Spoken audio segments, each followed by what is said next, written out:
Hello, ഇന്ന് നമുക്ക് breakfast പുട്ടും മുളപ്പിച്ച ചെറുപയർ കറിയുമായിരുന്നു. അപ്പോൾ ആ കറി എങ്ങനെ ഉണ്ടാക്കുന്നത് നോക്കാം.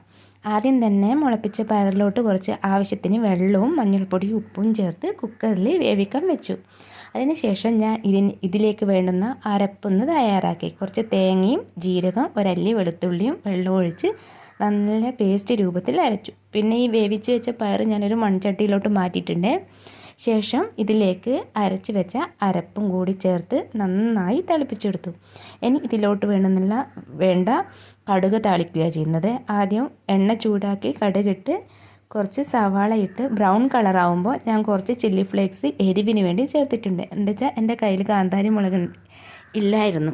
പിന്നെ കുറച്ച് മുളക് പൊടിയും ചേർത്ത് നന്നായി മൂപ്പിച്ച് കറിയിലോട്ട് ചേർത്തു. അപ്പോൾ ഇതാണ് ഇന്ന് നമ്മുടെ ബ്രേക്ക്ഫാസ്റ്റ്. പുട്ട്, മുളപ്പിച്ച പയറ് കറി, മാങ്ങ, പിന്നെ നമ്മുടെ പാറുക്കുട്ടിക്ക്